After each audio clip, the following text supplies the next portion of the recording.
Dang, missed the action shot of the cow. Good boy. Holy crap, my arm's shaking. Oh, what a good ball. Hi there, Demeter.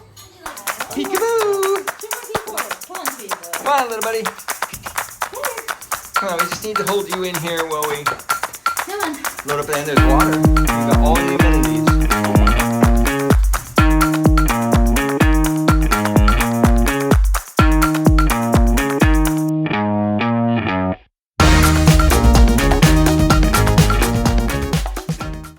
So we're supposed to be sending 2 veal calves to the processor. Ethical questions. Neither here today. Today is not the day to address that. We caught one of them easy. He was one in the barn. He's a lovely boy. Fonzie, however, is wild as hell. And we spent 2 hours trying to catch him. Finally ending in me tackling him to the ground and getting drugged through the electric fence and messing up my shoulder. We don't have handling facilities yet. And now I've been working with him. I've been working with Fonzie and getting a rope near his head and customizing him. But today he knew the jig was up, something was up. He did not like being approached with a halter. So he's still not caught. It's going on 3 o'clock. I am going to build a small containment system out of some cattle panels. It's not what I want to do. It's going backwards, but we have to catch him. He has to go to the processor with the other calf tomorrow. There is no backtracking on that. So I'm going to go set up a little pen. The process of gathering materials for the project. I just drove the first fence post, which did not make my shoulder feel good. And Inspector Mimsy came over to see what I was up to. She's wandering away now that I've left. She'll come back. She's a curious little kid. All right, I gotta go in and see if I can put some ice on my shoulder. Gate, cattle panel, baling twine hinge. That's where they get fed and watered anyway. Another cattle panel, so hopefully I can just get them in there with some baleage and some grain later today. Shut the gate and we'll catch the little monster.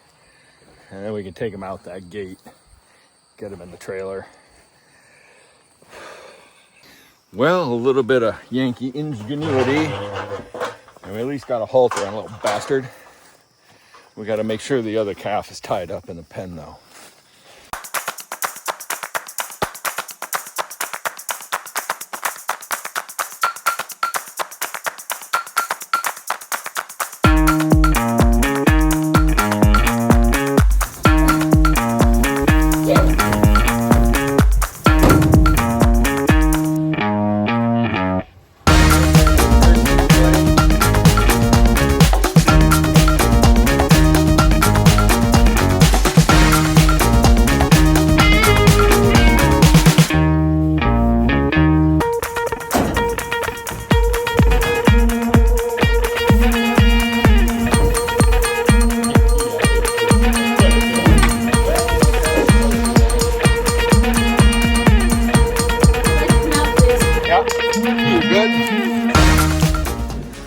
Feeding the pigs this morning. First half of yesterday was insanely busy. We took care of livestock, we milked, I hauled the 2 calves, the processor got back, and then immediately we had deliveries and shipments coming out of here. The pigs have already broken the trough. Damn it. Why can't you leave it there? They're so damn destructive. Yeah, I'm gonna have to pull that barrel out of here and fix it because I guess I'm gonna have to use bolts. The screws just do not hold up. And now they got sharp ends poking out. Oh, it's so annoying. But this is, holy God, look at all the flies. Wow, I did not expect the trillions of flies that are in here. Holy cow.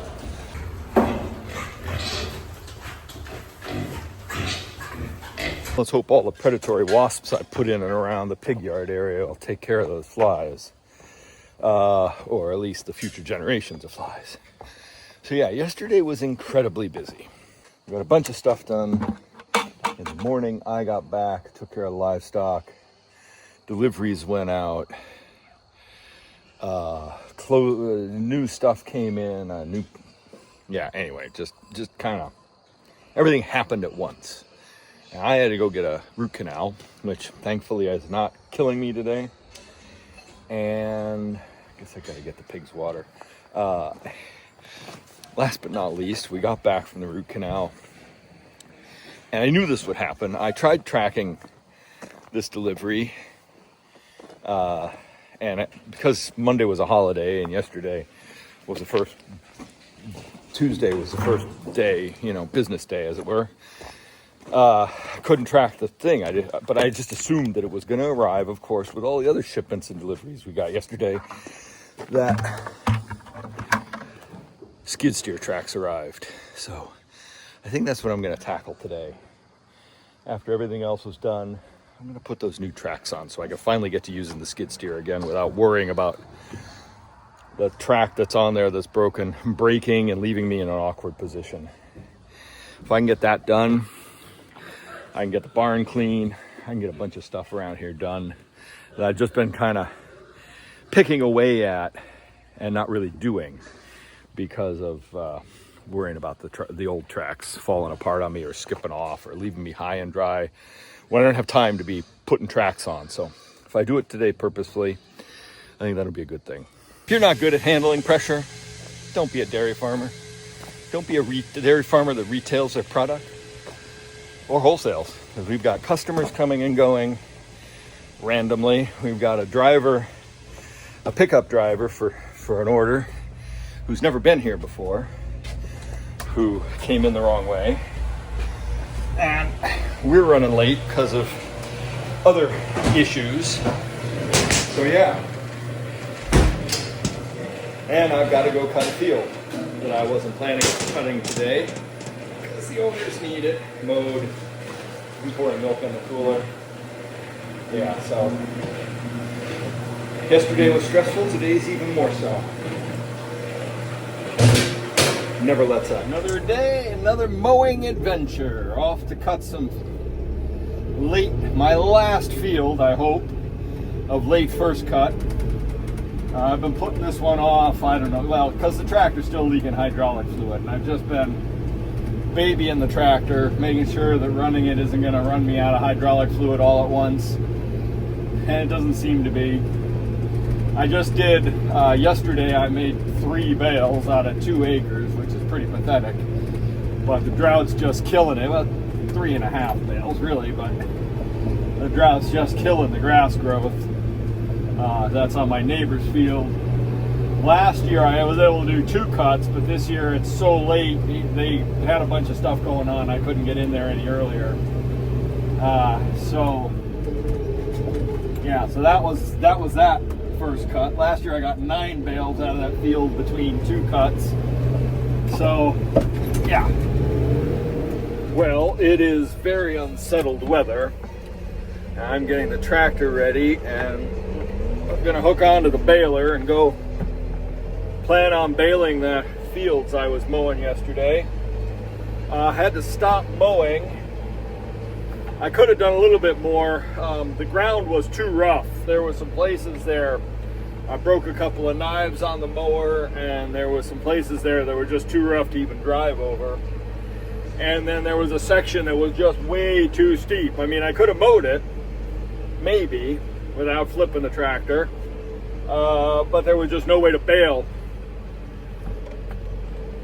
I figured with, the fully loaded, it's one thing when you got a 10,000 pound, it's one thing when you got a 15,000 pound tractor, but then add 10,000 pound baler and a 2,000 pound bale or whatever, 1,200 pound bale in it, and it starts to get a little tippy. So yeah, I'm not into alpine farming.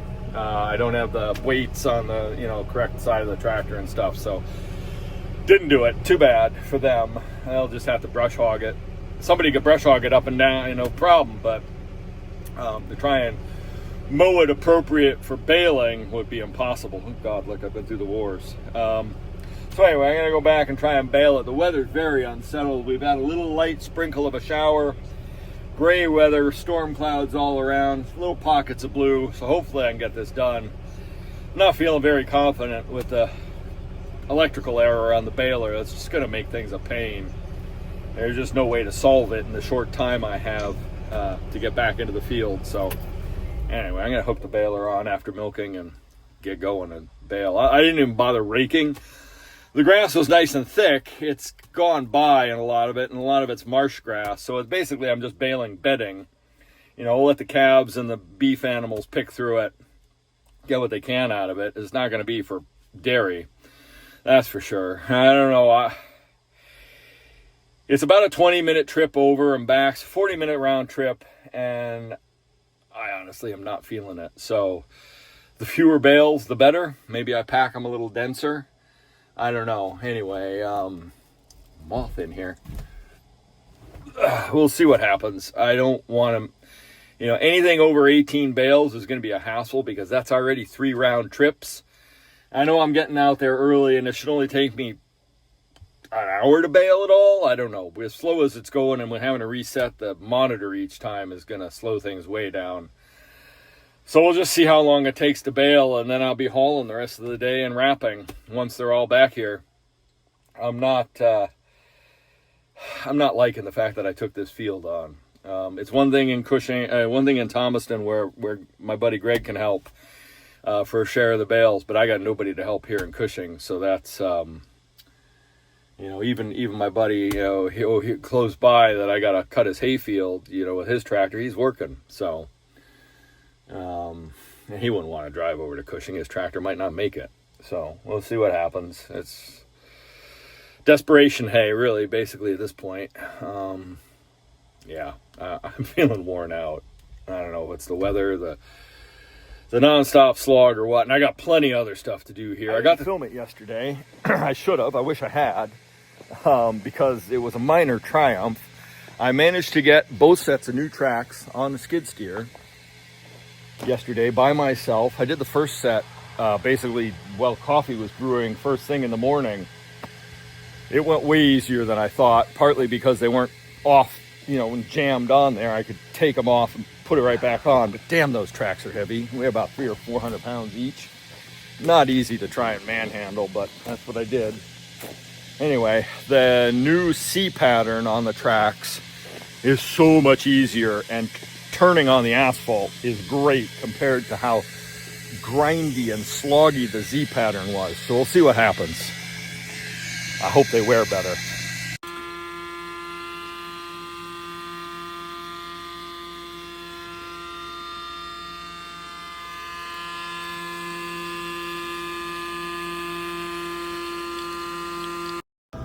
All right, so I am foolishly probably headed over to bale this field. It's raining. A light mist, not, you know, just enough to dampen the windshield every so often. I don't know if it's going to be raining heavier in the next town over where I'm going or what, but I'm going there. We're going to try this. Well, I'm over here. It's actually not that wet, so I'm going to start. I didn't rake it into windrows because I don't want to waste time. This stuff is not, at least in this section, not that good a quality. Some of the other places over here in the middle of the field is better. Oh, it's wet. Yeah, so anyway, I'm gonna go ahead and start in and see if I can make this work. See if I can get some bales out of here before it opens up. I almost turned around because it is pouring about 2 miles from here. But not so bad right here, right now. So let's get going. The only really difficult thing is, okay, that's good. Push that down. I'm gonna cycle the tailgate. Oh, why? Just stopped on me. Oh, right, because the PTO is going. I hadn't revved it up. Don't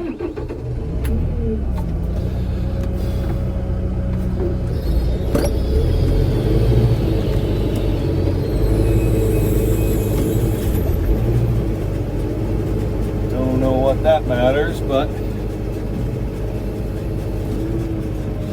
turn the monitor on. I don't know what I did right there, but I stalled the tractor. That was not good. Oh, now the bail ramp sensor. Oh, God. Why? Alright, well. Alright, I got that fixed again. Must have vibrated loose on the way over here. Let's see if I can make this happen.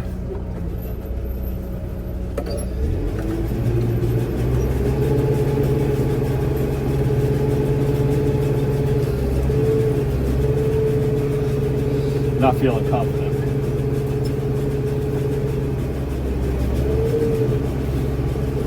Just ease into it and see what happens. If I get anything out of these fields, it'll be a miracle. Under normal circumstances, I would have been here weeks ago. But just don't know. Why? Okay, good. I think I'm doing okay. Ease into speeding up a little bit.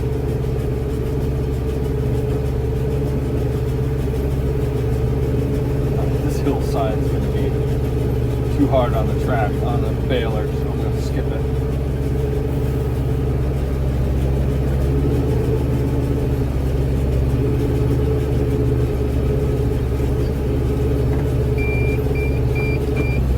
Oh, bail ramp sensor, god damn it!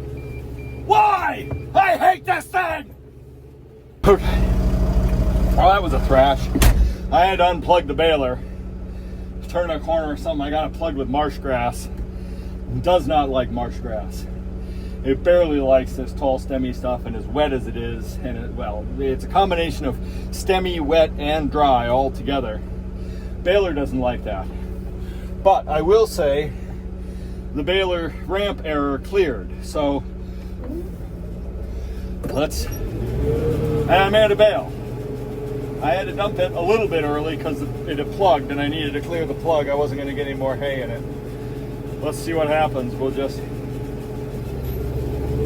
ease into things here.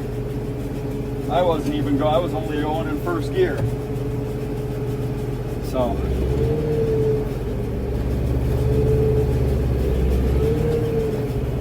well, I guess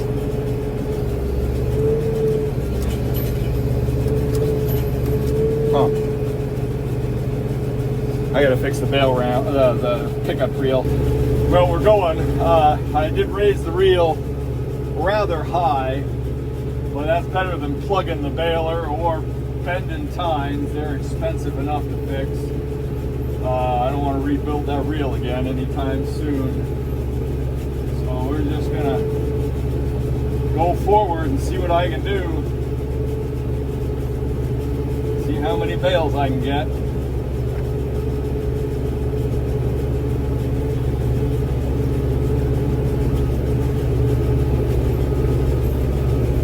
Marsh grass ain't great, that's for sure. It'll be bedding, and I'm skipping sections of the field. Forget it, I may have mowed them, but at this rate, if it starts raining worse, I don't want to have to have wasted time baling garbage when I leave good stuff behind. So we're just gonna do what I can do. Nothing else for it. A lot of goldenrod, a lot of stemmy stuff in this field. It's gonna be a miracle I can get these wrapped without holes. Beggars can't be choosers, I guess. I don't know what the deal is.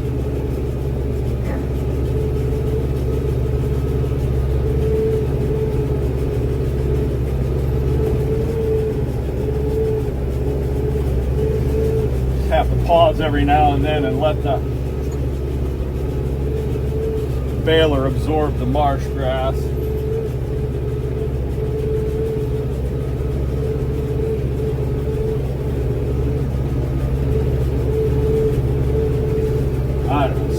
working. We'll see what happens. The other thing is these fields are really bumpy. I'm not liking it, and it's kicking my ass. So that's another reason I might cherry pick the best and leave the rest, because this is not good. I guess I didn't notice it as bad because this is a different weight balance than when the mower's on. Oh, did I tell you the bearing on the bushing on the mower came loose?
All right, second bale out anyway, that's good.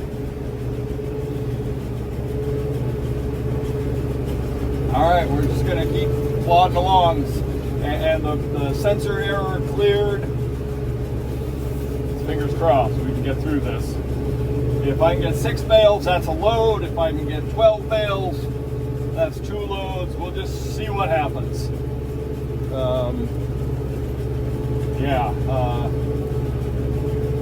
And the weather's holding, so fingers crossed. Let's go. Well, I'm done baling, and it wasn't as bad as I thought it was going to be.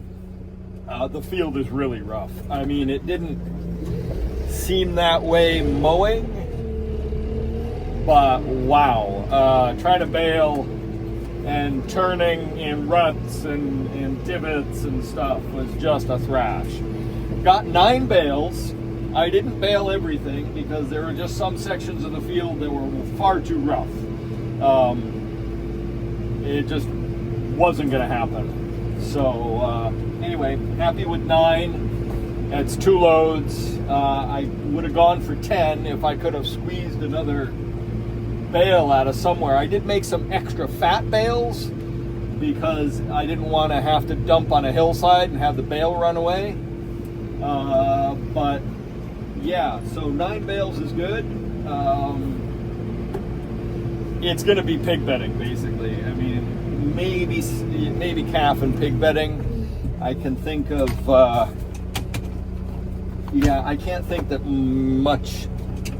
You know, I wouldn't want to feed this to dairy cows. I'm going to have to mark it and separate it because it's just it's not quality enough. You know, they would pick at it in desperation, but I think bedding and calf and beef feed, I'm going to reserve judgment on whether I do these fields again. If I could get a spiked aerator and hit these fields hard with it,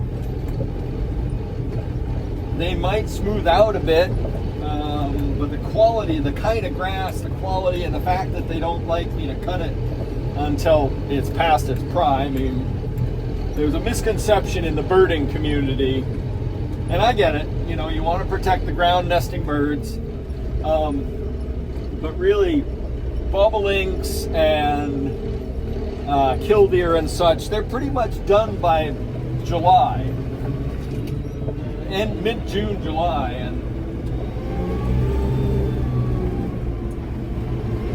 it could have been cut and baled a long time ago. But well, that was close. Not only is one of the hills so steep that I couldn't effectively slow the tractor down, and I didn't want to hit the brakes hard because it jackknifed the baler behind me. The baler's only 2,000-3,000 pounds weight less than the tractor, and of course in America we don't have brakes on our trailers and accessories for tractors. They don't have hydraulic braking systems or air brakes, and the baler could be equipped with them, but our tractors over here aren't sold that way unless they're very high spec and really expensive. None that I could get, you know, or look at had that option. So that was a little frightening because the motor was starting to wind up over the red line just with the transmission.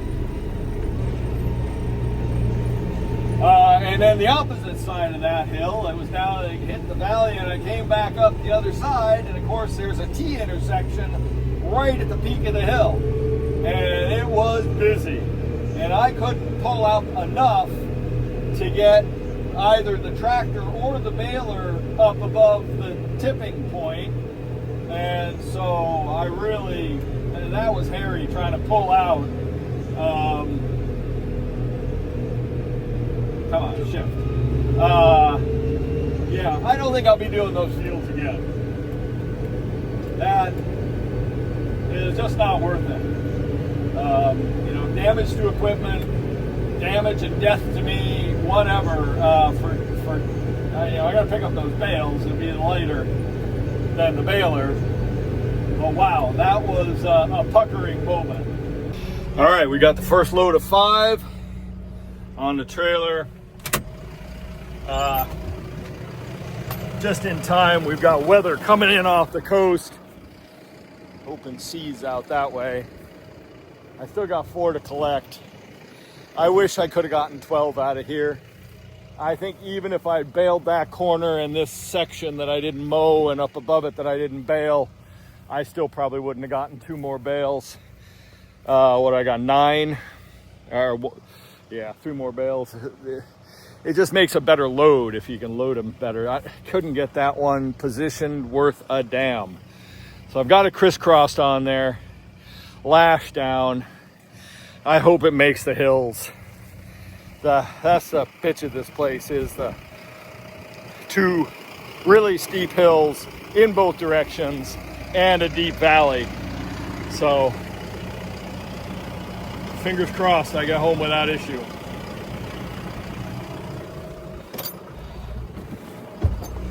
Well, it took a half hour to have lunch. It's now 5:15, and I'm going to wrap the 9 bales that I brought home at great personal risk to my life because people are driving like idiots today. And turns out the hill, coming home, there's an S. You have to come up the hill, you have to stop at the top of the hill, turn onto a busy road, and then immediately turn right onto another busy road that is also on a hill.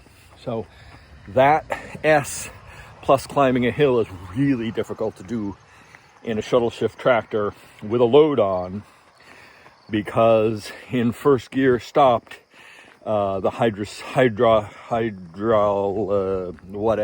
hydraulic transmission, there's a slight lag. In the field, it's awesome.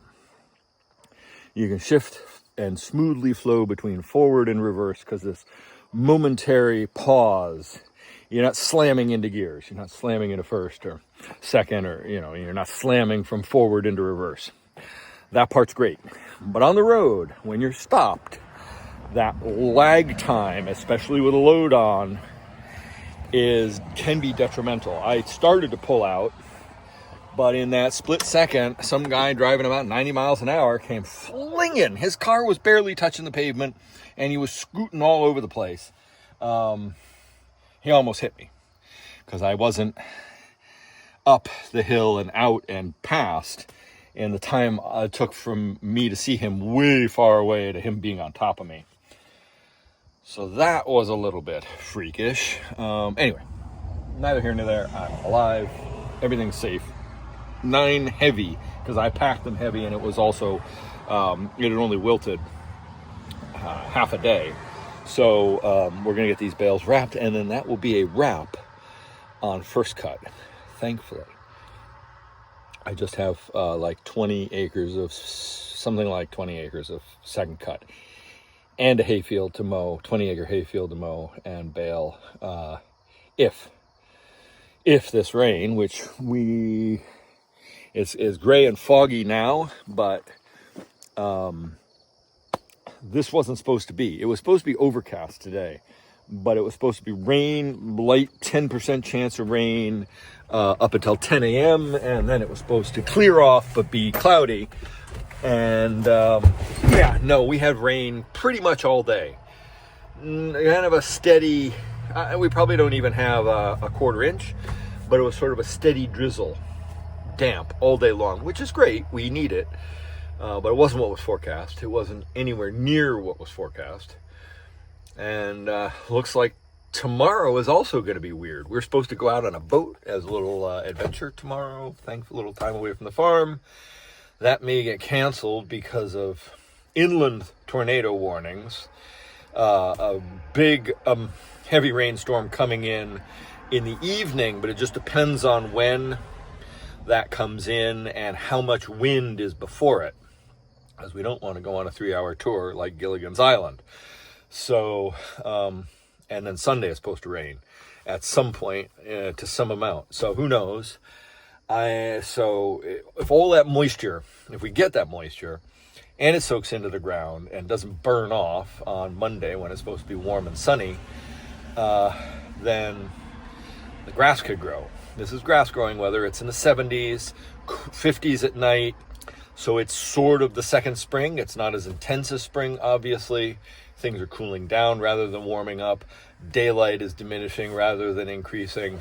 So, but anything beyond where we're at now in terms of grass growth will be tremendous. Because right now, the hayfield, the 20-acre hayfield, isn't even close to making hay for these people. You know, I think the grass may be 8 inches tall. I have to actually go measure it.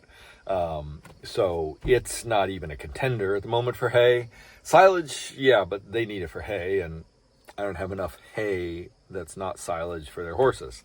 And then the second cut, again, I'm just waiting for some moisture, for some warm sunny days and a little bit of growth.